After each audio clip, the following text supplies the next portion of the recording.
Eu saúdo a amada igreja, presencialmente, com a graça e a paz, parte de Deus nosso Pai e do nosso Senhor e Salvador Jesus Cristo. E também saúdo a todos aqueles que nos acompanham na live, seja no Facebook ou depois no YouTube, com a mesma graça e a paz do nosso Deus, o Pai Todo-Poderoso, do Senhor Jesus Cristo, no poder do Espírito Santo. Amém. O tema desta noite está no livro dos Juízes, no capítulo 7. E nós vamos falar sobre os 300 de Gideão, a Covid-19 e a revelação. Os 300 de Gideão, a Covid-19 e a revelação.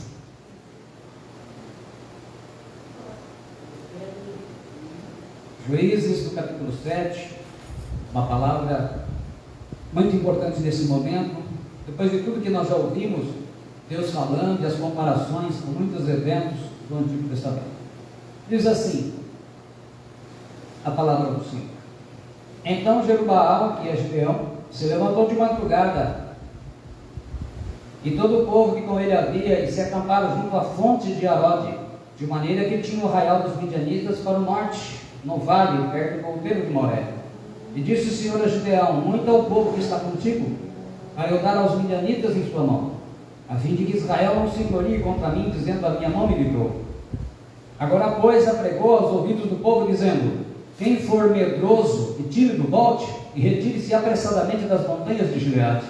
Então voltaram do povo 22.000, e 10.000 ficaram. E disse o Senhor a Gideão: ainda há muito povo, faz-os descer as águas, e ali os provarei. E será que aquele que eu te disser, este irá contigo, este contigo irá. Porém, de todo aquele de que eu te disser, este não irá contigo, esse não irá. E fez descer o povo às águas. Então o Senhor disse a Gideão: qualquer que lamber as águas com a sua língua, como as lambe o cão, esse porás à parte, como também a todo aquele que se abaixar de joelhos a beber. E foi o número dos que lamberam, e levando a mão à boca, 300 homens, e todo o restante do povo se abaixou de joelhos a beber as águas. E disse o Senhor a Gideão: com esses 300 homens que lamberam as águas, os livrarei, e darei os midianitas na tua mão. Portanto, todos os demais se retirem, cada um para o seu lugar. No versículo 13: chegando, pois, Gideão, eis que estava contando um homem ao seu companheiro um sonho, e dizia: eis que tive um sonho. Eis que um pão de cevada torrado rodava pelo arraial dos midianitas, e chegava até a tenda, e a feriu e caiu, e a transtornou de cima para baixo, e ficou caída. E respondeu o seu companheiro, e disse: não é isto outra coisa, senão a espada de Gideão, filho de Joás, varão israelita. Deus tem dado na sua mão os midianitas, e todo este arraial. E sucedeu que, ouvindo Gideão a narração deste sonho, e a sua explicação, adorou, e voltou ao arraial de Israel, e disse: levantai-vos, porque o Senhor tem dado o arraial dos midianitas nas nossas mãos. E no versículo 21, e conservou-se cada um no seu lugar ao redor do arraial. Então todo o exército pôs-se a correr, e gritando fugiu. Tocando, pois, os 300 as trombetas, o Senhor tornou a espada de um contra o outro, e isto em todo o arraial. E o arraial fugiu para Zererá, até Betsita, até aos limites de Abel-Meolá, acima de Tabate. Senhor meu Deus, Pai querido, está lida a tua palavra, que agora o Senhor esteja falando conosco através desta mensagem. Abençoa, edifica-nos e nos ensina realmente a palavra, alimentando as nossas vidas, renovando a nossa fé, em nome de Jesus e no poder do Espírito Santo. Amém. Pode se assentar, os irmãos. Como esse texto é grande, tem muitos ensinamentos, nós extraímos aquilo que é o necessário para a gente chegar até a revelação. Então nós vamos estar explicando alguns pontos importantes nesta seleção de Gideão, e depois trazer para a Covid, e aí fazer a revelação. Arode, fonte de Arode, tremor, a palavra Anicarode, Jerubaal quer dizer deixe Baal contender. Era o nome que ele recebeu porque destruiu o altar de Baal. Gideão, né? Em hebraico, Gideon, derrubador de árvores, guerreiro, quer dizer, é um lenhador. A gente vê primeiro o que acontece, que Deus prefere trabalhar com menos do que com mais. Porque quando tem muito, a glória é sempre dada ao homem. E ele diz aí, e disse o Senhor a Gideão: muito é o povo que está contigo, para eu dar os midianitas em sua mão, a fim de que Israel não se glorie contra mim, dizendo: a minha mão me livrou. Não, mano.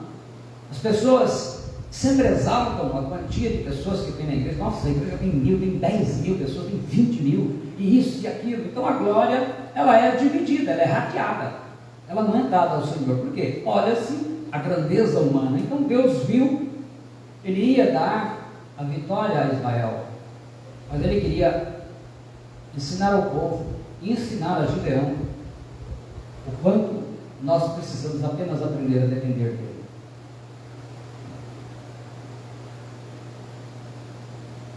Se a gente for pensar em termos humanos, a maioria faz o quê? A seleção é pela quantidade. A igreja tem tantos, o Ministério tem tantos, o grupo tem tantos. A gente não olha a qualidade. E Deus mostra mais uma vez que ele trabalha de forma diferente. Então ele começa a seleção. Ele ia contratar um povo, uns soldados para vencer a guerra. Primeira coisa que ele fala: quem for tímido e medroso, volte para casa. Então no versículo 3 ele diz: agora a coisa pregou aos ouvidos do povo, dizendo: quem for medroso e tímido, volte, retire-se apressadamente das montanhas de Gileade. E voltaram do povo 22.000, e 10.000 ficaram. Então tinha 32.000 soldados. Quando ele mandou voltar os medrosos e os tímidos, esse princípio é ensinado lá em Deuteronômio 28, onde está escrito: e continuarão os oficiais a falar ao povo, dizendo: qual é o homem medroso e de coração tímido? Vá e torne-se à sua casa, para que o coração dos seus irmãos não se derreta como o seu coração. Então Deuteronômio fala de coração de pessoas que transmitem o desânimo e o medo para os outros. E a gente, quando olha esse tímido, sempre fica aquela pergunta assim: mas eu sou tímido, não sou uma pessoa extrovertida, então eu estou fora. Na verdade, ele não está falando necessariamente dessa pessoa. A palavra tímido em hebraico, yaorei, medroso, é aquela pessoa que ela tem o medo e ela contagia os outros com medo. Então ela acaba sendo uma Maria vai com as outras, que acaba levando, se a gente for colocar um termo na língua portuguesa atual, quer dizer, ela é uma pessoa fraca que se deixa levar pelas outras, mas ela contamina os outros, ela não fica só o problema com ela. Então esse tipo de pessoa não serve. Eu vou dar um exemplo, mas olha, não é para seguir não. Isso eu fiz quando era garoto. E é um exemplo ruim, mas eu vou mostrar para vocês como que esse tipo de coisa atrapalha em qualquer situação. Eu era garoto, realmente, devia ter 11 anos, mais ou menos, estudava no César. E eles foram dar uma vacina. Eu não me lembro se era contra a tuberculose, eu só sei que era uma vacina que tinha que dar no logo, escurecia, e entrava de um por um, era dada na veia e era no escuro, então não podia ter muita luz. E claro, Alberto era letra A, eu era o primeiro. Só que eu era um pouquinho terrível. Gostava muito de teatro, de fazer as coisas. E eu fui o primeiro. Então quando eu tomei, já bem, gente, eu era garoto, tá? Eu vim com a ideia de apavorar o povo. E perguntaram para mim: e aí, Alberto? E eu, peraí. Meu Deus do céu, por que eu fiz isso? Foi um pane geral, ninguém queria ir mais. Tinha uns grandão lá, não segurou a mão de minha apanha. Aí as professoras: olha o que você fez. Aí eu fui tentar: não, gente, é brincadeira, não doeu nada, não passou, não teve jeito. Não teve jeito, foi um alvoroço, então um passando para o outro. Então essas pessoas que ficaram com medo, mesmo eu mesmo depois tentando garantir: não, ele está falando isso agora porque mandaram, eu não sei o quê. E não teve jeito, teve gente que teve que fazer outra forma de dar uma vacina. O que acontece? Esse tipo de pessoa hoje, espiritualmente, é aquela pessoa que descreve alguma coisa, começa a morrer de medo e começa a contaminar todo mundo ao redor, no trabalho, em casa, todo mundo com medo, ela passa essa insegurança. Então Deus disse, esse povo fica para fora. Tinha gente pra caramba assim, né? E o medroso é o que tem medo mesmo, ele que morre de medo, né? Ah, mas meu Deus do céu! Então, é o medo, mas o tímido, então, é aquela pessoa fraca que infelizmente ela influencia os outros, né? Então Deus quer gente com coragem. Aí sobrou 10 mil com coragem, mas o Senhor achou que era muito. No versículo 4 ele disse, e disse o Senhor a Gideão, ainda há muito povo, muita gente, faz-os descer as águas, e ali eu os provarei. E será que, daquele que eu te disser, este irá contigo? Contigo ele irá. Porém, de todo aquele que eu disser, esse não irá contigo, esse não irá. A palavra provar aí é no sentido de pôr a prova se é verdadeiro ou não. Forjar. Forjar é fabricar na forja, aquele kit do ferreiro, né, que envolve a bigorna, o fole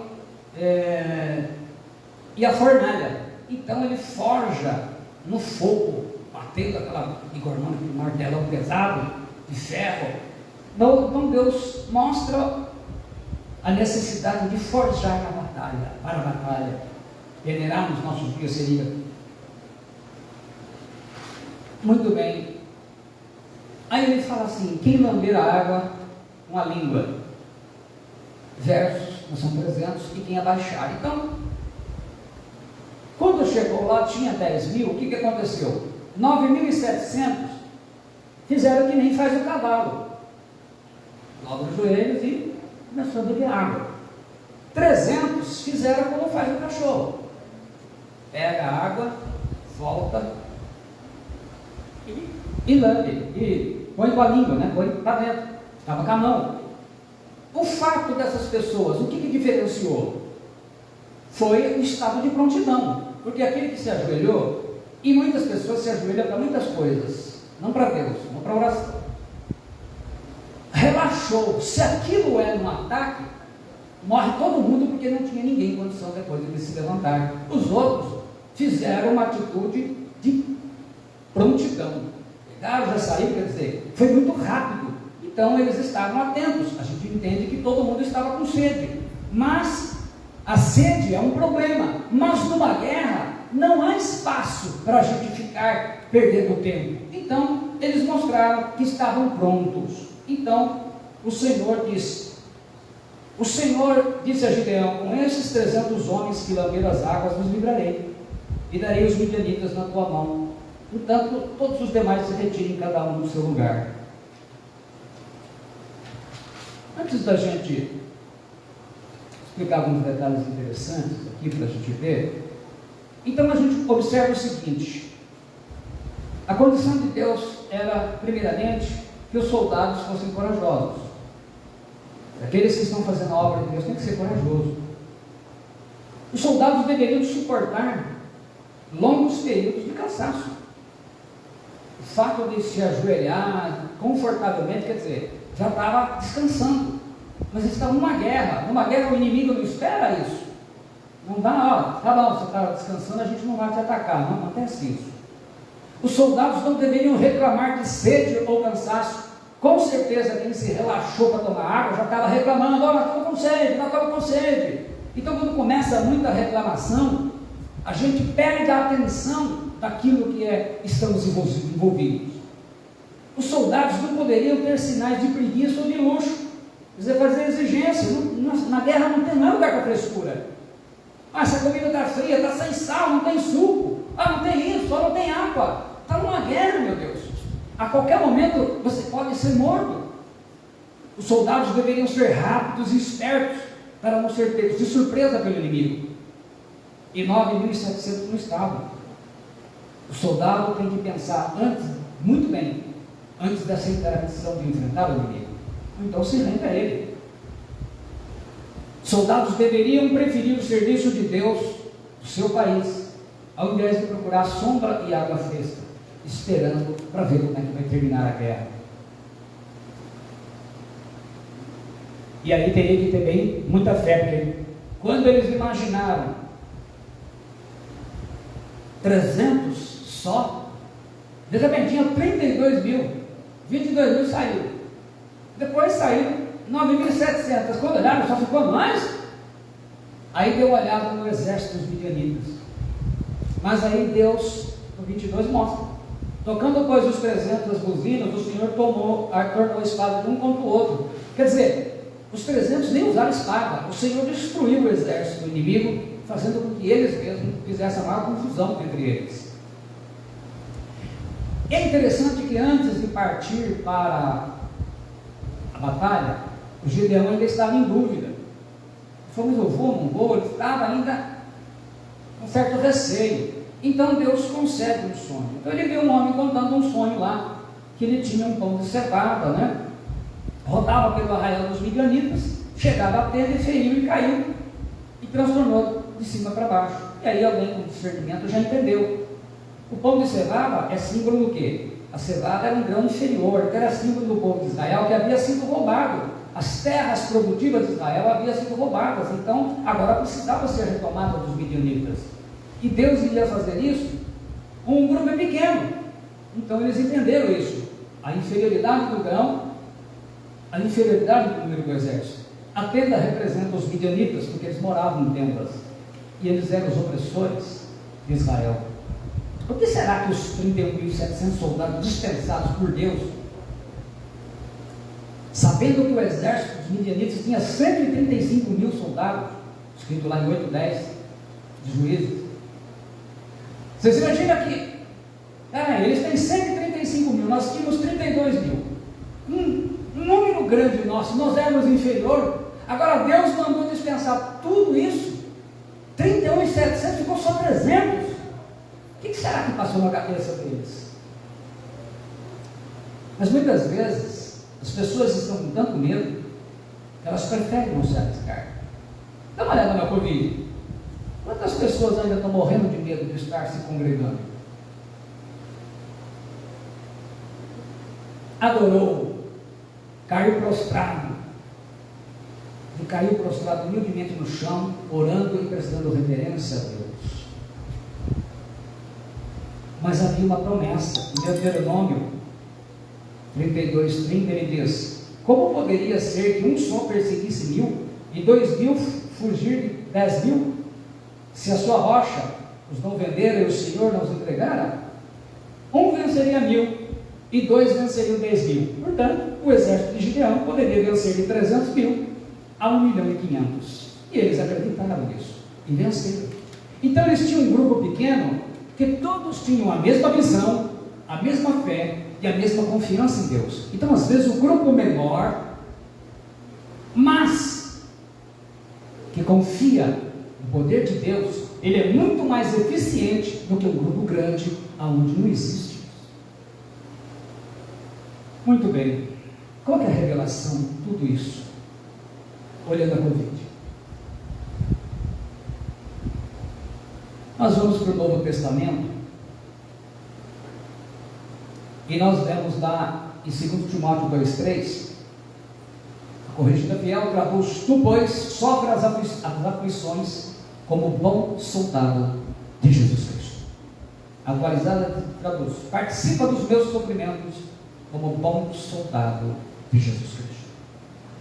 É interessante que na Bíblia Deus não nos chama de artistas de Jesus Cristo. Deus também não nos chama de atletas de Jesus Cristo.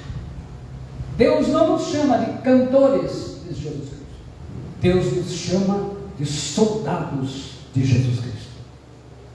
Como que se prepara um soldado para a guerra?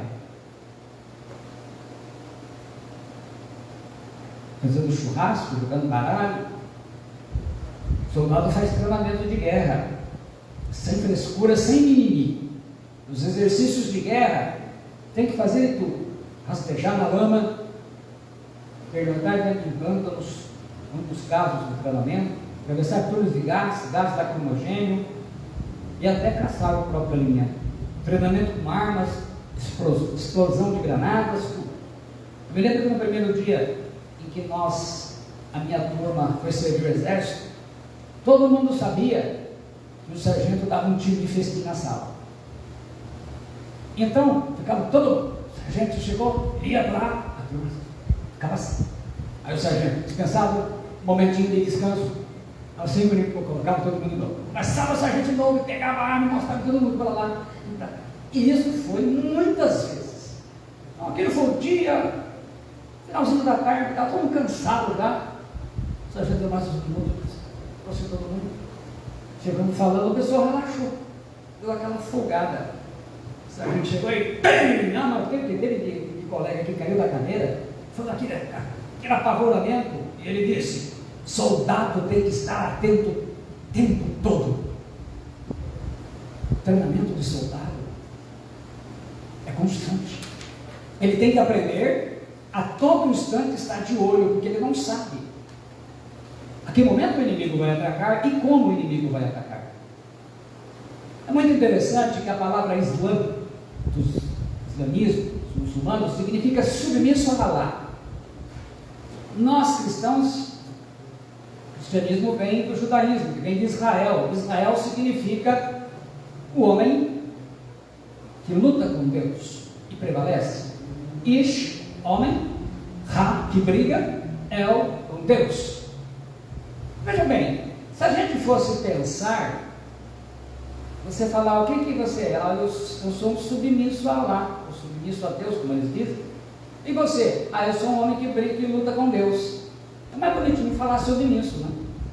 Agora, por que Deus luta conosco? Existem duas situações, duas explicações. Primeiro, porque Deus nos quer de maneira voluntária, e Ele sabe que nós somos rebeldes, e Ele tem que lutar. Se já tiver aquela oportunidade, os que são pais e mães, em que precisa aplicar uma injeção ou dar um remédio para o filho pequeno, e você tem que lutar com ele, e não quer, e segura e faz, então, é isso, é essa dificuldade. Ou quem já não teve aquela experiência, o filho pequeno está chorando de madrugada, quando ama o filho, o que faz? Eu costumava dizer que tem que tirar para dançar, né? Segurar o Abraão pequenininho, 3 horas da manhã, lá, né? Se é uma pessoa não muito preocupada, só caçonífero. Por que tem que lutar? Porque tem que levar ao ponto que é necessário. Como que se prepara o lutador de boxe? Você já viu o treino? Vocês param treinando e dando pancada nele, ele tem que aprender a se defender da pancada, agredir o inimigo. É assim. E Deus também nos luta conosco, porque Ele sabe que nós enfrentamos uma luta entre a carne e o espírito. Em Gálatas 5:17 ele diz: porque a carne milita contra o espírito e o espírito contra a carne, porque são opostos entre si, para que não façais o que porventura seja do vosso querer. Qual é a revelação?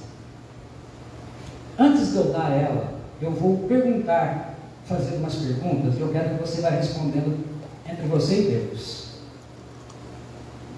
Nessa pandemia, esse ano agora, Covid-19, pensa nela agora.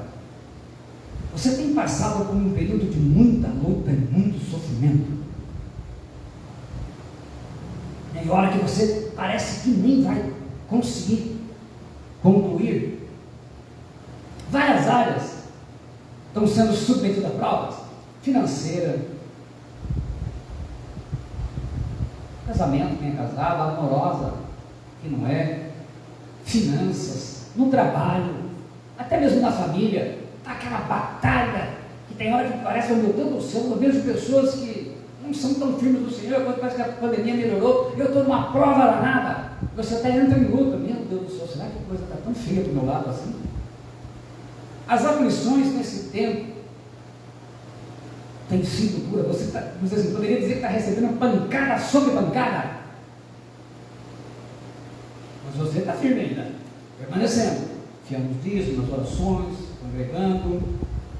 Então eu tenho uma revelação para te dar. Você foi escolhido como soldado de Jesus Cristo. E Deus está treinando você e eu. Porque eu estava nessa situação quando Deus me mostrou esta palavra. Perguntando por que eu estou recebendo tanta pancada. Deus está treinando. A igreja de Jesus no Brasil hoje, ela não está pronta nem para o arrebatamento e nem preparada para enfrentar a grande tribulação do anticristo. E pior, ela não está em condições de enfrentar o próprio diabo. É por isso que a igreja está cheia de pessoas com problemas, escândalos, pecados. E o que ela faz? Ela não enfrenta o problema, ela cai fora, ou se desvia, ou vai para uma outra igreja onde não precisa tratar nada. E não é isso o propósito de Deus. Esta palavra, tu pois sofre as aflições, a palavra grega aí, kakopateo, não só significa suportar males junto de alguém, enfrentar dificuldades, aflições. Ela também se refere a árvores que suportam. E para a gente entender isso, eu vou contar uma parábola. Jesus contava parábolas, para ele falar de doutorado sendo defendido com parábolas do Senhor, e ela vai explicar bem essa situação. Havia um grupo de árvores, irmãs, próximas de um rio, um lençol freático, árvores bonitas, frondosas, cheias de frutos. Aí um passarinho veio e começou a picar os frutos, e ele pegou 2 sementes. Uma caiu bem próximo ali dessas árvores. Aí ele voou longe, um lugar mais ermo, seco, quase um deserto, e a outra caiu lá.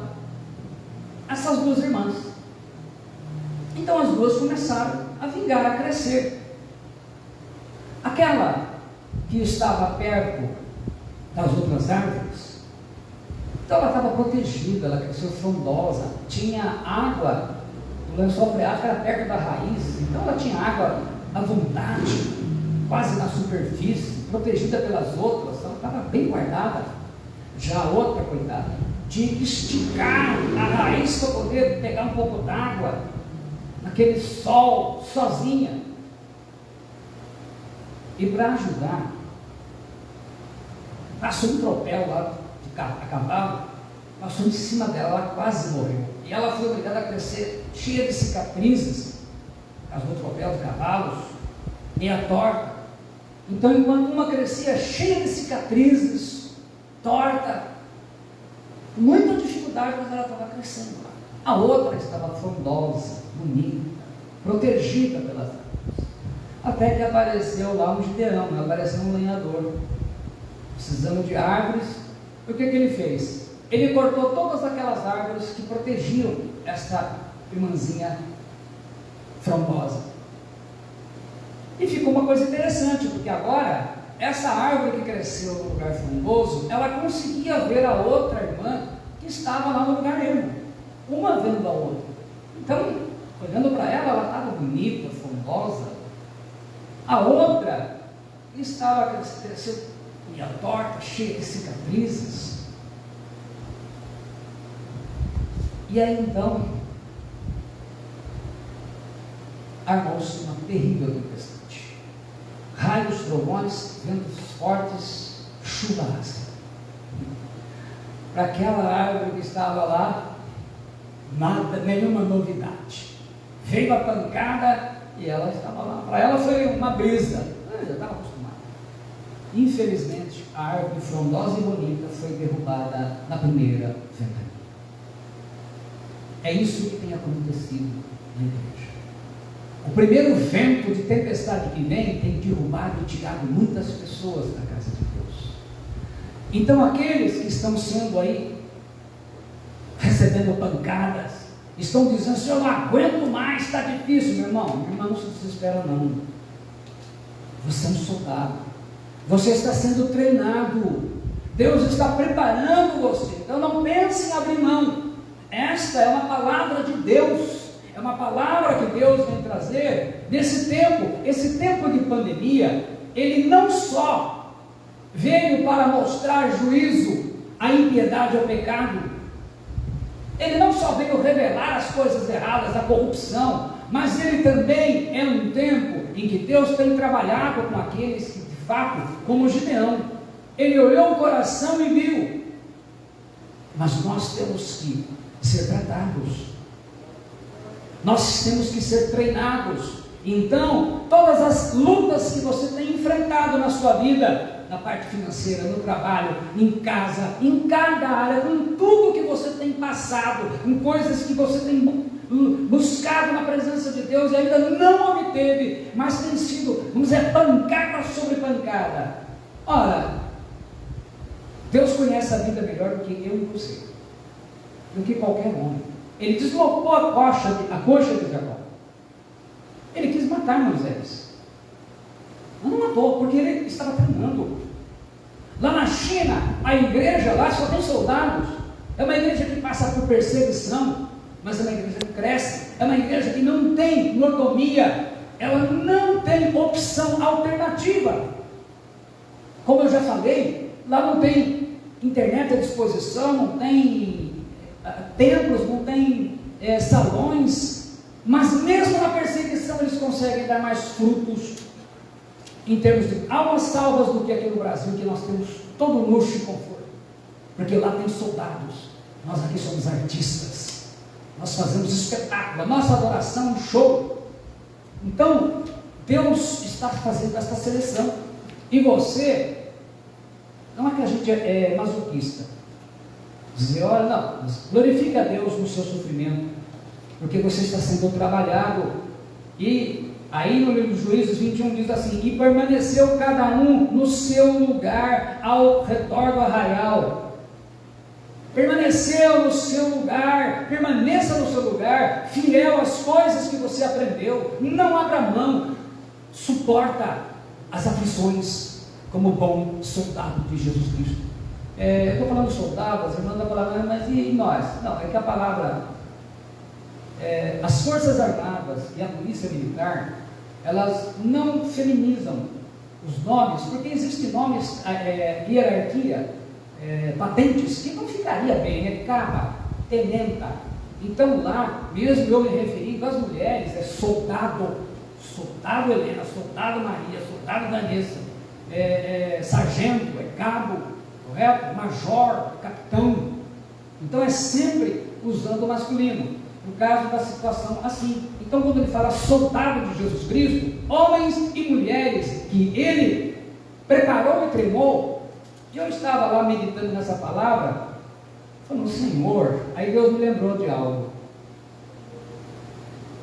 Deus me lembrou no final da década de 90, 96, 97, eu trabalhava no escritório de uma empresa em Bauru, e teve um dia lá, provavelmente era um final de semana, talvez uma sexta-feira, algo assim. Eram 4 sócios, um dos sócios, que era advogado, Batista, pode ler, me chamava lá. E esse texto, o que ele disse? Eu falei, esquece a contabilidade, vamos aqui. Mas aquele dia ele me chamou e disse, pastor, nós temos uma missão para você. Nós temos um amigo nosso, um grande amigo, nos ajudou muito, um japonês. Ele trabalha numa multinacional em São Paulo. A família mora aqui em Bauru, tudo, mas eles moram lá. E ele quer levar o filho dele para trabalhar lá. Só que ele me disse o seguinte, lá é tudo cobra. E ele, ao colocar o filho, essas cobras vão querer devorar o filho, ele não pode defender, não pode fazer nada. Ele vai sofrer. Ele perguntou se eu tinha alguém capaz de treinar esse garoto, para ele ir lá e conseguir sobreviver. Eu falei que nós tínhamos, irmão. Era você. Você faz isso? Eu disse, deixa comigo. Traz o japonês. Aí chegou no começo da semana, 9 horas da manhã, chegou o japonês lá, perguntando do pastor, os colegas fizeram lá. Falei, vem cá, meu irmão. Sente-se aí. Muito bem, nós temos um trabalho, né? Eu falei, a primeira coisa que nós vamos fazer é que você vai chegar às 8 horas em ponto. Eu não quero 8 e 1 e nem 8 e 5. 8 horas, sim senhor. Eu até uma época eu pensei, meu Deus do céu, se ele fosse evangélico como nós temos hoje, eu acredito que no primeiro dia não voltava mais, que é tudo dodói. Mas veja bem, eu tinha que preparar aquele jovem para enfrentar uma situação que o pai temia por ele. E eu comecei a treinar, ensinando, e aí eu tive que usar aquilo que aprendi no exército. Disciplina mesmo. fazia as coisas erradas, eu falei, foi assim que eu te ensinei a fazer? Não, senhor, então você vai fazer tudo de novo. É dessa forma. E comecei. Os colegas, quando terminavam, olhavam para mim assim e falavam assim, isso porque é pastor, hein? Eu falei, eu tenho uma missão. Eu falei, você não tem dó dele? Eu falei, a hora que ele estiver lá em São Paulo, na empresa, as pessoas, os japoneses lá, não vão ter dó dele. Então eu tenho que fazer esse rapazinho, que é acostumado com mordomia e proteção da mãe, entender que lá ele tem que ser um homem de verdade, enfrentar os inimigos, os adversários, aqueles que vão tentar prejudicá-lo. E tem que ensiná-lo a executar o serviço certo. E fui no meu trabalho, no meu projeto. E aquilo levou alguns meses. Até que um dia chegou, e eu chamei o doutor lá, o advogado, falei, doutor Nilton, pode mandar o japonês, ele está pronto. Está pronto? Pode mandar. E ele foi, se despediu e foi embora. Orei por ele, abrimos por ele e ele foi embora. E ficou muito tempo sem ver, se passou ano. Um belo dia, eu estou andando ali na Batista, e eu escutei lá, pastor Alberto. Aí eu olhei para trás e vi lá o japonesinho, com a namoradinha dele, uma japonesinha. Um minutinho. Eu vi reconhecer, fiquei contente. E daí? Aí eu vim aqui agradecer o senhor. Eu entendi por que o senhor fez aquilo e me tratou daquele jeito. Ah, é? O que aconteceu? Eu estou lá na empresa, dei certo, e eu já sou encarregado do meu setor. É claro que eu fiquei feliz da vida. Você entendeu? Então, eu falei, você tinha talento, eu precisava ensinar você, o seu pai disse que lá tinha cobras, e que eu tinha que fazer a missão de você sobreviver lá, porque ele não poderia intervir. E você compreendeu.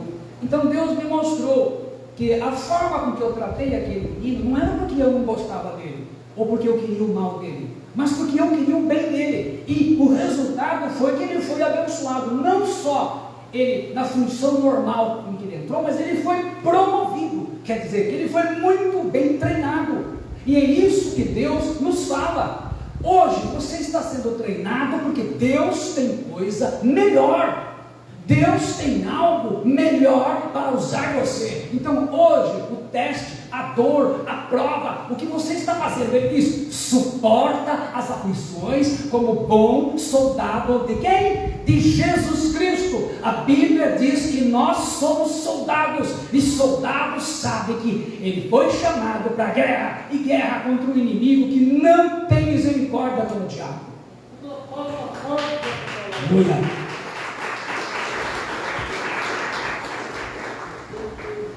Eu tenho ouvido diversos pregadores ao redor do mundo.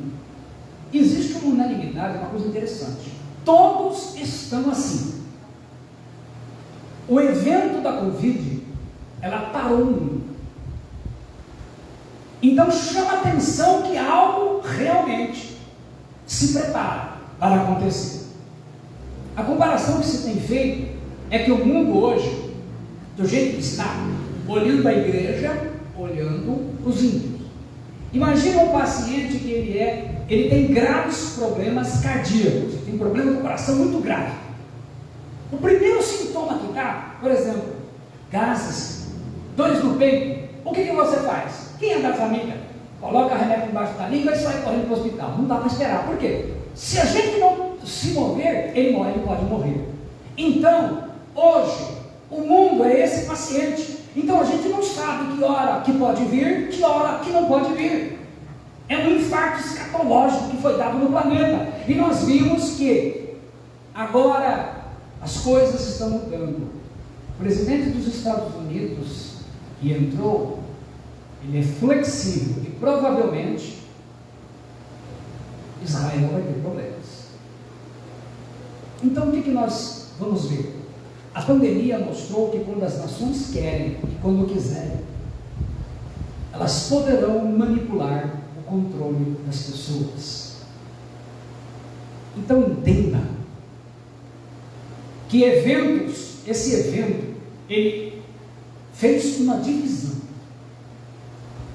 Ninguém vai ser igual era antes. Tem gente que piorou o seu estado espiritual, está pior do que estava antes. E tem gente que pela necessidade melhorou, mesmo não percebendo. Então houve mudança.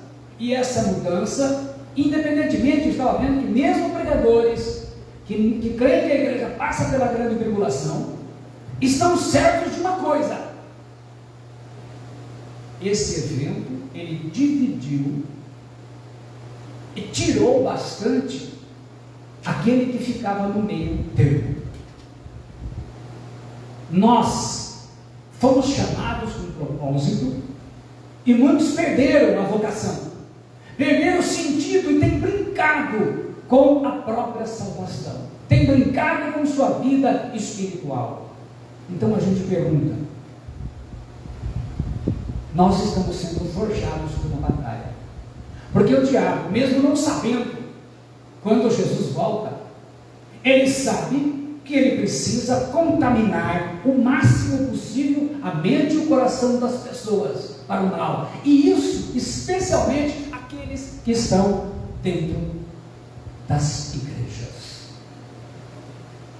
Muita gente se desvia mudando, outros se desviam não vindo, outros se desviam dentro, porque como o Gideão, na hora da seleção, na hora da prova, não dão a resposta que era esperada. E o que a gente aprende com isso? Porque não aprenderam a resistir do diabo. O resultado de tudo isso: soldado tem que aprender a resistir do inimigo. Soldado de Jesus Cristo tem que aprender a resistir o inimigo de Deus e da humanidade. Quem é? É o diabo. Aí você pergunta: como eu posso resistir o diabo e ele fugir de mim? Mas essa é uma outra mensagem a ser liberada. Hoje você precisa entender: se esse ano você pode classificar que foi um ano difícil para você, com muita luta, glorifica a Deus. Glorifica a Deus porque você está sendo treinado ou treinada. O que você tem que fazer é exatamente o que aconteceu com os 300: permanecer no seu lugar. É não deixar de fazer aquilo que aprendeu que tem que ser feito. Você é soldado, e soldado não tem tempo para ficar reclamando das dores e das dificuldades. Você tem um foco, você tem que resistir ao inimigo para que você chegue ao alvo proposto. 2 alvos: o do céu, na volta de Jesus, não importa como eu vou para lá, se em Cristo, morrendo em Cristo ou vivo, e o projeto que Deus tem para você nesta terra. Então, o ano de 2020, para muita gente, você talvez vá conversar com pessoas e vai dizer: ah, fulano, mas eu progredi, e foi tão bom, estou rico, estou abastado. E você: olha, foi um ano difícil, irmão. Olha, eu nunca orei tanto na minha vida, foi muito bem. Lembre-se, a maioria foi embora para casa. A maioria bebeu água como o cavalo. Foi a minoria que bebeu água como faz o cachorro. Por que Deus escolheu quem bebe igual o cachorro? Eu não sei. Não sei se também ele gosta de cachorro, mas ele escolheu. Às vezes nós escutamos a maioria falando no nosso ouvido e a gente fica: puxa vida, só comigo. Lembre-se, meus irmãos, de 32 mil soldados, só 300 foram aprovados. Significa que num universo grande de pessoas, Gideão dividiu em 3 companhias de 100, ficou menor ainda. Significa que você talvez do seu lado encontre 1 ou 2 que fazem parte dos 300. A seleção, ela não é pelas aparências, é pela prontidão, por aquilo que Deus está trabalhando, Deus está forjando. Então a Covid-19, ela mostrou ao mundo que coisas vão acontecer. Os eventos estão indo, os países estão mudando, os governos estão sendo trocados, porque precisam ser trocados por pessoas que sejam maleáveis à mentalidade. Vocês talvez não saibam disso, mas a maior parte das riquezas do planeta está em poder de poucas famílias. A gente pergunta assim: quem que controla a internet? Quem que controla a bolsa de valores? Um evento pequeno muda tudo. Pois é, meus Deus. Muitas coisas vão acontecer. A Covid, para quem já esqueceu, ela nos mostra muitas coisas. Mas hoje, Deus está mostrando que Ele está forjando. Porque os eventos vão dar sequência. As coisas vão acontecer. Pessoas mais abertas aos pensamentos novos, às coisas modernas, vão estar subindo nos postos de comando. Porque nós estamos caminhando, passo a passo, para o momento que vai marcar a história da humanidade. Talvez eu possa não estar vivo até lá, não sei. Mas lembre-se disso. Já está sendo feita uma seleção natural. Até quem não escolheu o lado, já escolheu. Então, 300, a minoria sempre foi a minoria que optou por obedecer ao Senhor. Mas nós ainda vamos aprender como resistir ao diabo, para que ele fuja da gente. Deus vai nos liberar esta palavra. Agora eu vou orar. Fala por todos aqueles que estão passando por provas e tribulações, para quem Deus mandou a mensagem hoje. Pai Celestial, em nome do Senhor Jesus Cristo, eu oro agora por todos os irmãos e irmãs, por todos os soldados de Jesus Cristo, pessoas fiéis de oração, pessoas que têm buscado a tua presença, que podem testificar que esse ano tem sido um ano de batalha, de lutas e de dificuldades, que tem suportado muitas aflições como bom soldado de Jesus Cristo. Que teu Espírito Santo tenha falado no coração e na mente de cada um, renovando a confiança e a fé, e saber que o Senhor tem forjado pessoas capazes de resistir e enfrentar todas as lutas, e não abrir mão, e não desanimar, desesperados, como se Deus não estivesse vendo. Abençoa essas vidas, em nome de Jesus Cristo. Amém. Deus te abençoe, em nome de Jesus Cristo.